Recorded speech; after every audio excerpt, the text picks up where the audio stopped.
DSA, 77th Ground Line, apartment 100, West End 1, acknowledged. To be unresponsive.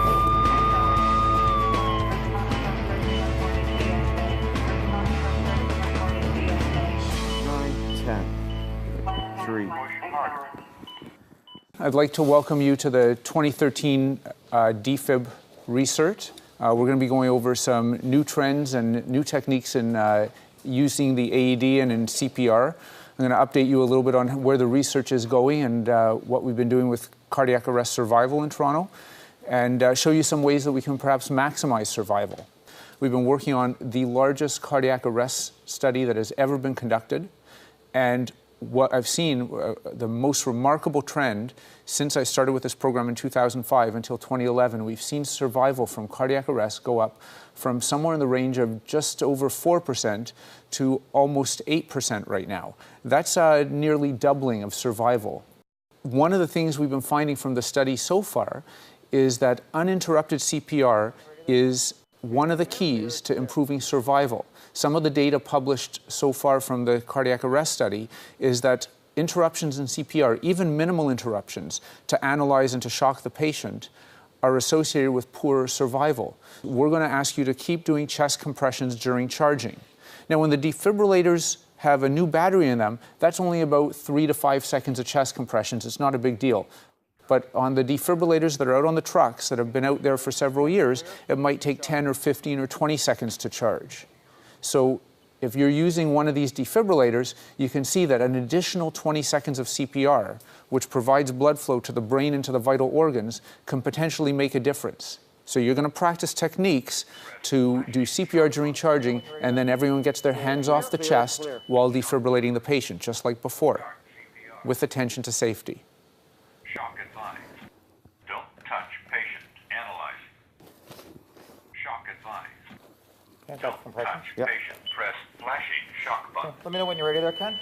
Okay, I'm going to clear. Shock delivered. Start CPR. What we found during the continuous cardiac compressions part of the study in the last few months is we're delivering very effective bag valve mask ventilations with one rescuer holding the bag valve mask, using the CE seal, using the thumb and forefinger forming the letter C, and the other 3 fingers holding the jaw, shaped like the letter E, and with the other hand they're squeezing the bag valve mask. We found we're getting very effective ventilations, and the chest compressor never has to take their hands off the chest. So when we're doing the continuous cardiac compressions part of the study, the person on the airway will count to 10 and then deliver a ventilation without pausing chest compressions every 10th compression. 5, 6, 7, 8, 9, 10. When somebody who was VSA gets their pulse back, their blood pressure is exceptionally low.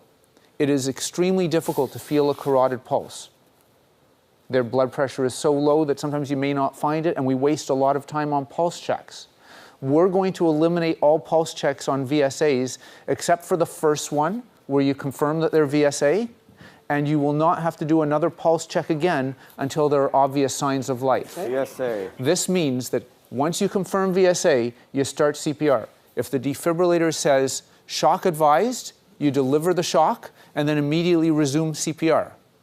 If the defibrillator says no shock advised, you immediately resume CPR without a pulse check. In addition to this, we're going to give you a couple of tools to help you do better CPR. We're reprogramming the defibrillators so that the depth gauge, which right now indicates 1.5 to 2 inch depth of compressions, it's being recalibrated to show 2 to 2.5 inches of compressions. You won't notice anything different other than you have to work a little harder to get the depth gauge in between the 2 black markers to show that you're getting good CPR, and you're going to have to push a little bit harder on the chest to get the defibrillator to say good compressions.